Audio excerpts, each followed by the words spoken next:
Hey, welcome everybody. This is John Paul, Dr. Speed Selling. This is Raging Verbalist number 112. And today we're going to be talking about a very exciting topic. Just an event that just happened in Vegas. And no, that wasn't, Big Bertha, the giant slot machine paying off. But no, it's another one. But before we do that, let me have and introduce our very lovely Sandra, who's joining us in the frozen tundra. Are we still frozen? Welcome, Sandra. Hello. Yes, we're still frozen. Winter storm warning about all the schools are canceled, all that fun stuff. Yeah, you don't even, yeah. So the virus is snow and you can't get a vaccine for it, right? That's right. That's right. Well, you can, but everybody, that would mean everybody would just have to move south about 500 miles or something, Correct. But if you did it at night, nobody would even know. So that would. That's right. That's right. All right. So anyway, so thank you. So those who don't know, Sandra is there to ask the questions, grill me, give me the input that you could be giving me. If you have not gone to Position to Win book Facebook group, go and join there. If you've not signed up for this, you can, leave a like. Why would you leave anything but a like?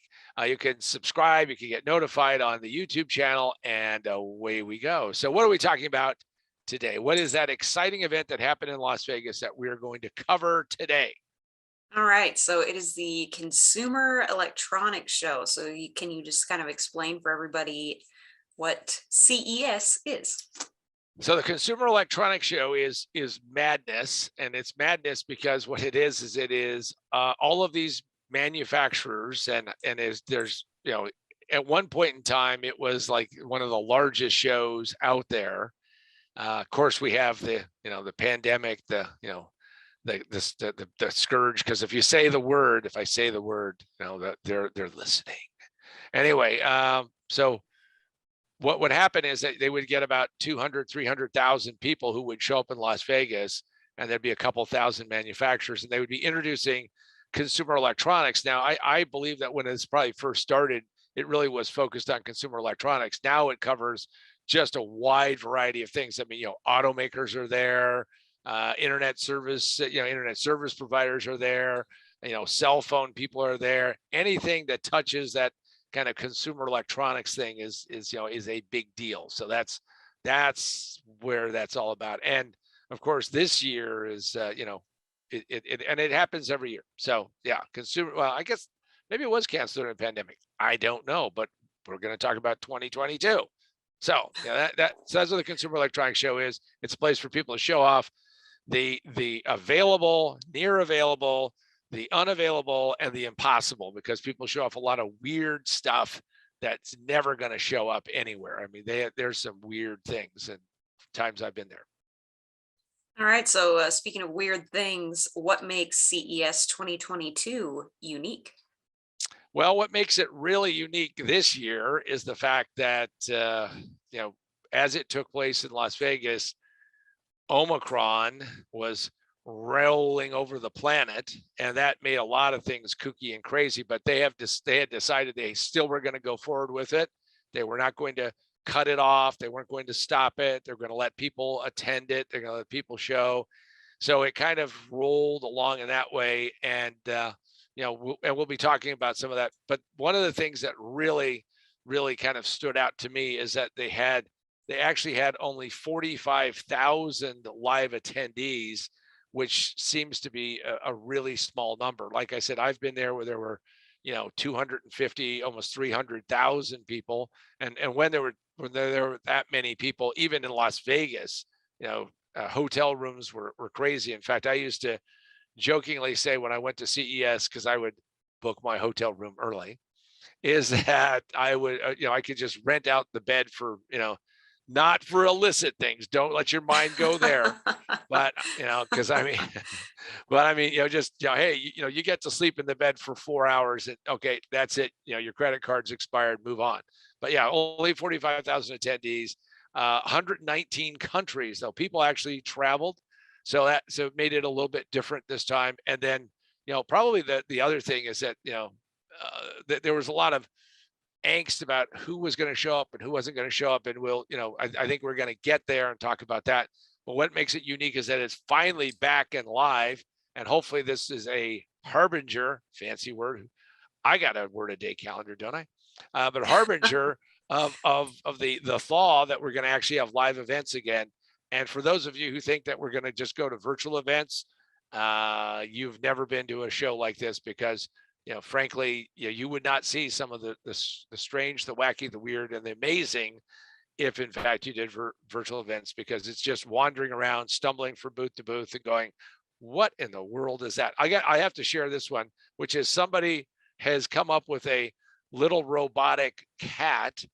I have cats, and so I don't need a robotic cat, but a robotic cat that if you put your finger in the cat's mouth, by the way, if you have a cat, I'm going to give you this. Maybe this is our PSA. Maybe we'll be able to put it up there as a public service announcement, is that if you have a cat, do not stick your finger in a cat's mouth, because a cat will bite you, because cats are looking at you like, what is this idiot doing? I mean, you can pet a cat, you can hug a cat, you can get clawed and mangled by a cat, but little kitty doesn't want to do that. So somebody took the time, engineered this, built this, and they have a little furry robotic cat that if you stick your finger in it, it will bite your finger.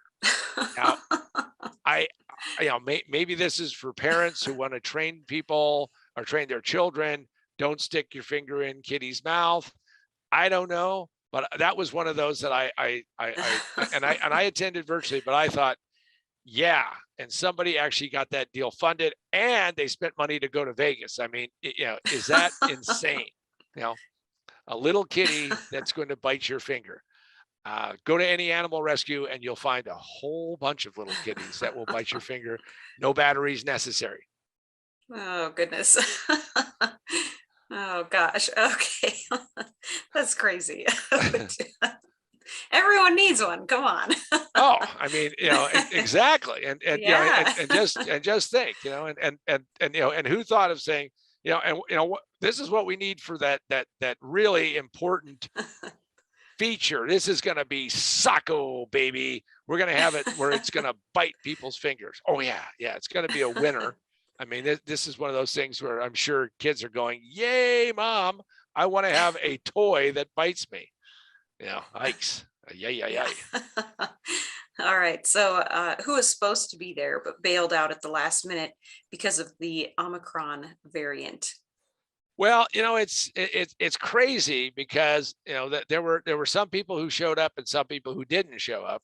So like LG, the big manufacturer out of Korea, what they did is because once you pay for the booth, for those of you who don't know on these kind of shows, once you pay for the booth, you're not going to get the money back. So LG decided, because of the danger, that they were not going to be there. And what they did, and again, I'm watching this virtually, but I'm helping bring this to you, so maybe you don't have to watch as many videos as I watched to prep for this thing. But what they did was they kind of mapped out on the floor with different colored tape what the various booths would have looked like, mapped out from before. And then they had placards so you could, shoot QR codes to see their new products.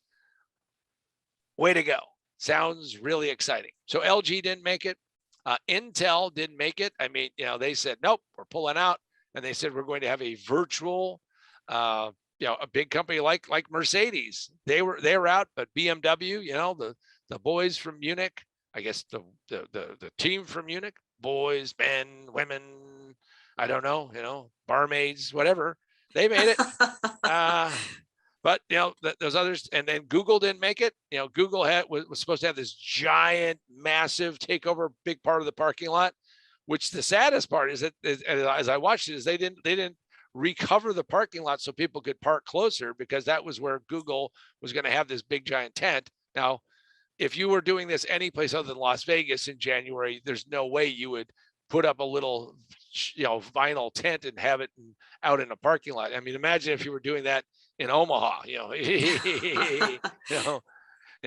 So that way you could bite your own tongue. You wouldn't need the little kitty to do it, because you'd be chattering. So they didn't make it. So, and there was a bunch of other people who bailed on it, and they all put out some kind of, gee whiz, abundance of caution. I mean, T-Mobile and Amazon and AT&T and Lenovo, all these people just basically bailed on going there, which I think is a little sad. Why not just, tough it out, guys, tough it out. I want to buy my consumer electronics from somebody who's tough enough to go and just, say, damn it, I'm going to be there. All right. So speaking of toughing it out, have you ever been to CES? I've been there multiple times. And the interesting thing about going to CES is that CES is one of those places that once you go, wow, I wouldn't mind going again. So I'll tell you my favorite story is that I went there the year that the iPhone was introduced. Now, for those of you who've never been to CES, like I said, when you just take normal Vegas insanity, and then you drop in another couple 100,000, maybe 300,000, plus all the people who work the booths, plus all the logistics people, plus. It was funny. I was listening on the radio as I was driving around Vegas, and this guy was talking about how the sponsors or the people who put on CES were going to look for another city because Vegas didn't have, this is before, by the way, did not have enough hotel rooms. And I kept thinking, where in the world are you going to go and find, a place that has more hotel rooms than Las Vegas? I mean, give me a break. Anyway, so I was at CES and I'm sitting there at CES, and the company that was absent, and I was not surprised, but I was surprised, was Apple. And Steve was still alive, just so everybody knows. And Apple wouldn't go to CES. And the reason is that Apple had their own show at Macworld in San Francisco. And the iPhone got introduced, and Steve kind of, swooped in, stole everybody's thunder, because even though it was a little over 500 and something miles away, that stole the show. Everybody was talking about the iPhone, and nothing was sadder than going to some of the cell phone manufacturers who were there, who had not seen the iPhone because, of course, Steve had kept it totally under wraps. And then everybody was really irritated and PO'd because Steve stole their thunder, and everybody talked about it. Now, I had already planned to go to, because this was the schedule that you would do, or I did, is you go to Vegas and you go all the way through CES, go through CES, go through CES, go through CES. Then you go and you get on an airplane and you fly the hour and a half or about, and then you go to Macworld, and then you go to that whole thing. And when I got there, Macworld was mobbed. There were more people than I'd ever seen at Macworld. I mean, and it was always well attended anyway. And you couldn't even touch the iPhone. They had it in these little glass cylinders, and there were like hundreds of people around this. And I had never seen so many media people with, the big giant cameras and, the reporters, and they're trying to do the setup in front of there. And you just couldn't part it. So you have to like work your way in. I mean, it was just crazy. And they didn't even have that many of them to show, but that was the kickoff of the the iPhone. And the most amazing thing about it is that Steve stole the thunder of CES in a very big way. And it brings up just so many lessons to it. In fact, the lesson that it really brings up for all of you out there, and I think that this will help every single one of you, is that what you want to do is you want to say, how would I possibly maybe get to that point and get something organized like that? Well, one of the ways you could do it is if you properly position yourself, and doing that would mean that you go and you get my book. Most businesses fail in the first 5 minutes. It just takes them 3 to 5 years to realize it, position to win. Obviously, Steve outpositioned the entire group of people at CES, because all anybody talked about while I was at CES was about the iPhone that had been introduced. And then, of course, when I went to Macworld, that's all they talked about. So if you want to go check this book out, go get it. You can go to positiontowinbook.com, positiontowinbook.com. You can ask me to sign it. Tell me what you want me to say, and I'll put it in there if I really feel like it. Or you can go to Amazon, Books A Million, Barnes & Noble, anywhere that you can buy a physical copy, but you can also get this in any digital format that you can possibly get it. Also, check out Remote Work for A Better World, Remote Work for a Better World was written because of this ongoing, viral catastrophe we're dealing with. So if you do all of that, you will hopefully be able to steal some of that thunder and maybe even get close to, though we're not guaranteeing anything, close to what you could get by the coup that Steve Jobs pulled off. All right. So, what was your favorite thing about this year's show? Well, I would say overarching, and this will sound like real syrupy, kind of thing, but probably the best thing is that they actually did it. They pulled it off and they put it in place. They had, all of these exhibitors and all of these things, and I have to say that there was some pretty interesting items that were there, some pretty wild things that show up. So I would say probably one of the things that I really connected with is that I'm always looking for productivity items, because of course we lean business, even though it's a consumer electronics show, and there's really a blurring of lines, right? Because if you're going to be a nomad entrepreneur, if you're going to be somebody who is going to work from home, which more and more people are, you got to think about what you need and what you can do. And one of the things is just to find stuff that will help you do that. And one of the things that really stood out in my mind is the Samsung Freestyle projector. And this thing looks like a little bit like an oversized coffee can, and it's got a swivel stand on it. And essentially what it does is it lets you project onto any surface a video. And having dealt with projection stuff over the years, this thing looks super simple, easy to use. And the amazing thing is it has only two ports on it. My favorite thing is to go into an event and they say, well, you want to plug into our projector, and of course, you don't have the right cable, and this doesn't happen, that doesn't happen. It does so much of this stuff wirelessly. So I really like that. I think that was a really big win. Some interesting things that popped out. So BMW had a vehicle that the exterior of it could change colors. So you could have a little bit like in the Wizard of Oz, of a horse of a different color. Well, you could have a BMW of a different color. Now it could only go from essentially white to kind of a gray kind of thing, because it takes all of those screens that they use to build Kindles out of. And maybe they went out and bought a bunch of Kindles and broke out the whatever it was, but you can do that. And I thought that looked pretty cool. And now here is its practical point. It's one of those things you may never see in real life, but here's a practical point. And that was that you could actually change colors based upon the time of year. So when it's cold, like Sandra is, you flip it to as dark as you can get it. And then when whatever meager sun rays hurt the surface will warm up the car. And then in the summertime, you flip the switch and it goes to white. And then the little rays get bounced off. Now, having driven an all black Mercedes with a black interior, I can tell you that the idea of being able to flip a switch and turn that car white, especially how many times I was in Vegas with that car in the middle of summer, sign me up. Now, I always have, whenever I see something like that, you wonder if it's ever going to take place, but it was a pretty cool innovation.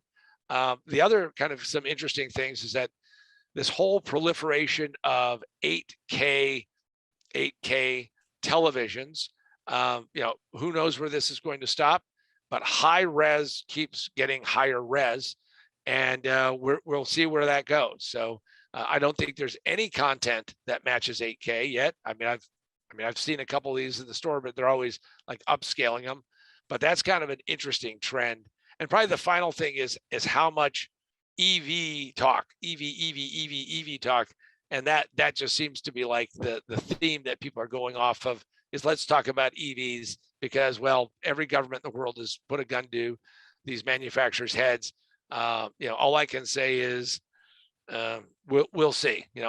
Color me skeptical, but there were a lot of EV stuff that was out there. In fact, and now they're looking at other vehicles that could be EVs. So those are the things that I kind of looked at, and maybe I've even covered some of the highlights of the show in that regard. because, that's what I ended up doing. So. All right. So are there any other highlights from the show this year? Anything else you want to add? It was a runaway freight train. So probably one of the coolest things is people are trying to figure out where to put screens, and they're putting screens on everything. So, your refrigerator has a screen. They have these big arc screens, so you can, get this different immersion going on. At one point in time, we thought, well, wouldn't it be great if you had a 32-inch screen on your desk? Well, now they've got 43-inch screens, and now they've got, bigger screens. You just got to figure out how you're going to get your eyes to move around. Now, there were a lot of wearables, and that's a big thing. So, and by the way, I have an old pair of Snapchat somewhere buried in my office because I bought them on closeout. Snapchat sunglasses. I never got to figure out how to get them to work, but there's a lot of wearables, which that's a big kind of deal that's going on. And wearables means that you can walk around and do that. And then there's this whole augmented reality, virtual reality. We need a different reality. Well, all I can tell you is that most people don't like reality anyway, let alone that. But I guess, if you augment it, it's better. But one vendor speculated that if you put on their little glasses, right? You put on their little glasses, and I don't have an augmented reality glasses. Usually that is like, crazy tech. But what they said is that wouldn't it be great is if the whole family was sitting around and they had their glasses, and what they did was they had their augmented reality glasses, and then everybody could be watching the equivalent of a 150-inch screen, and you don't need a screen. So you don't even need that. So I thought, wouldn't that be cool that we'd all sit around and we'd all sit there and we'd all be bebopping around. But of course, that has to make it for a very great interactive situation with your family. But who knows? Maybe everybody could be watching their own show at the same time. Who knows? But anyway, so that was a big deal. Is wearables and wearables and wearables. And of course, the speculation is that when will somebody come out with even better wearables? And we've already talked about the Ray-Ban Facebook thing, but we'll see what that's going to happen. So that seems to be a big deal out there, and we'll see how that takes place over a period of time. All right. So you talked about a lot of the highlights and good things, but were there any flops this year? Well, maybe the cat. Yeah, I think coming up with a cat, it is probably one of those things. I think I would put that on the kind of almost at the top of the list. CES brings out some very weird things, and I guess when you're sitting there in your own space, wherever that might be, your mom's basement or a WeWork location or something, and you come up with this and you go, hey, this is going to be great. Everybody's going to want this, and away you go. Now, I'm not going to put this in the flop category yet, but we'll see. So there's this really interesting scale, and a scale means like you're going to weigh yourself. And what it is that you get the scale, and it's got this little handle that you pull up. And as you pull it up, what it does is it electronically measures the, all kinds of resistance. Now, I've had a body fat count thing, how much body fat you have. I've had one of those for forever, but this thing, it does a little EKG. It does it, is your right leg fatter than your left leg? It does all of these things, and it's like $300. Now, I got to tell you that the only people who I think are going to buy that, and the reason why I kind of put it a little bit in the flop category, maybe it's really cool, maybe it's not, is if you're trying to lose weight, the last thing you want to do is have your scale know too much. It's just, you got to wonder about that. And the other thing is that for people who are in really, really great shape, I guess they'll buy it, but this is like a confirmation, that you're in fantastic shape. So I don't know. I'll ask Sandra. Sandra, would you spend $300 to have a scale that would tell you that your right leg or your left leg, one of them is fatter than the other, or this or that? I mean, would you actually do that? And then, by the way, it records it so that way you can graph and scale this out. I mean, doesn't that sound like a great idea?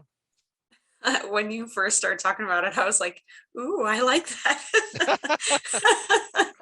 I See, just got the one of the better what do you call it?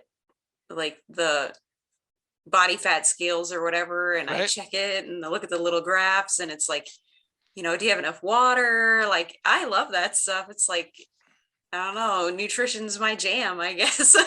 So there are people out there. And then I did notice with mine, it allows up to 24 like user profiles. So it could come in handy if you're like a fitness trainer or something. Like, what if you're a fitness coach or, small business that way, that you can actually use it with your clients. So I think it's Well, pretty cool.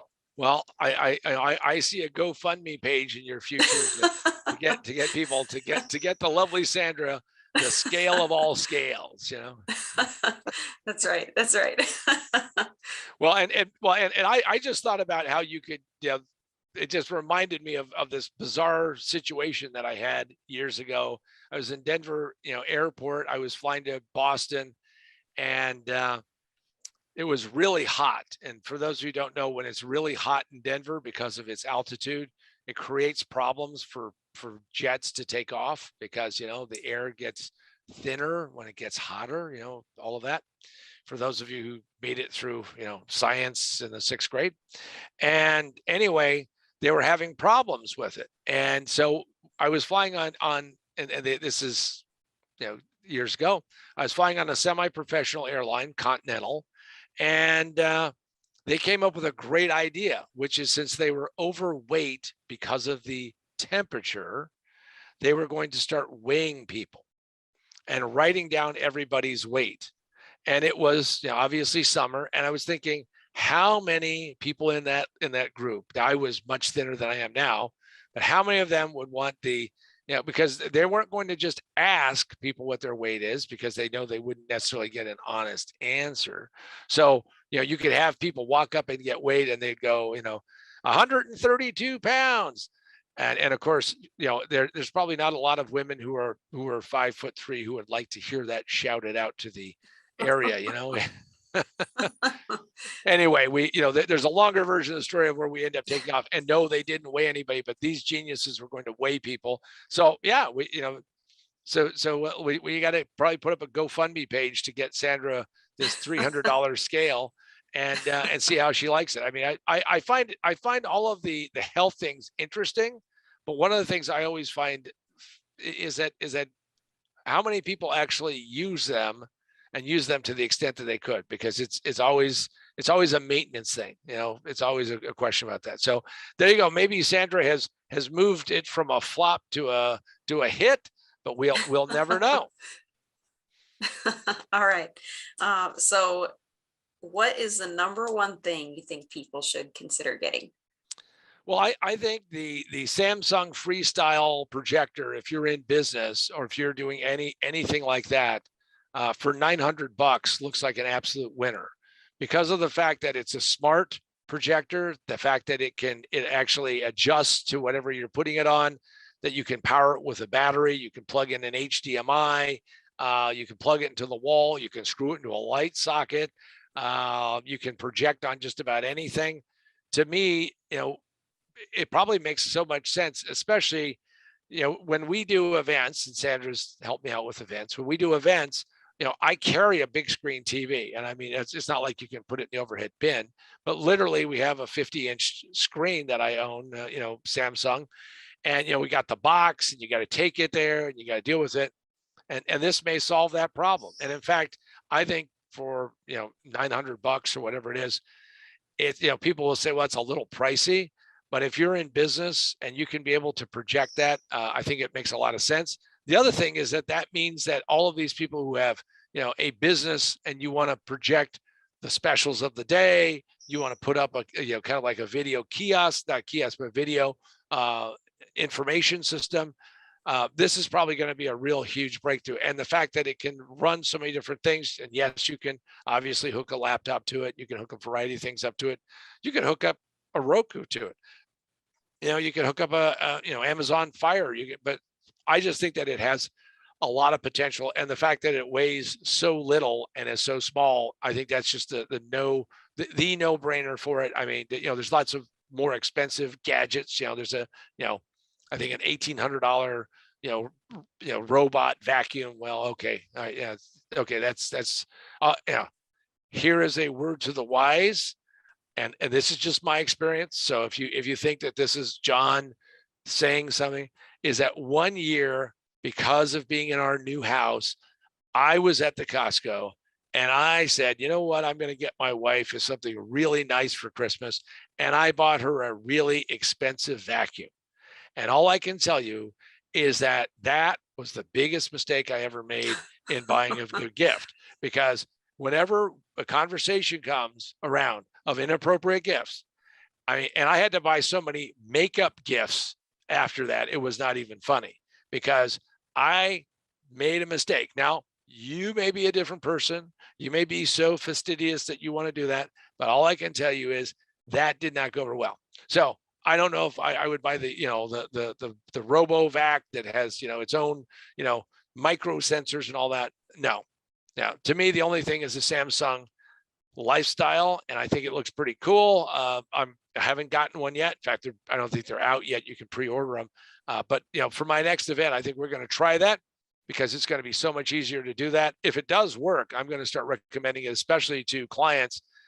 You would be amazed how many times you go into a conference room and they either have a projector that doesn't work, or they have a projector and it doesn't work well, and it doesn't have a lot of flexibility. And that means that it is essentially a big hunk of technology that's kind of worthless. So that is my CES 2022. Let's start thinking about, start saving your pennies, because Sandra's GoFundMe page, we're gonna have to put it up for the amazing scale. So that way she can map this all out. She'll know, which toe has more fat than what other toe, or I don't know. Who knows what kind of thing that happens. So with that, I just want to thank all of you who have joined us. Make sure that you subscribe, make sure that you like, make sure you hit for notifications, go to the Facebook page, and you can ask questions and put them up there. Please be nice, Cassandra reads those. And finally, go to positionwinbook.com, positionwinbook.com. And if you do that, there's lots of cool free stuff. And with that, we'll see you next week on Raging Verbalist.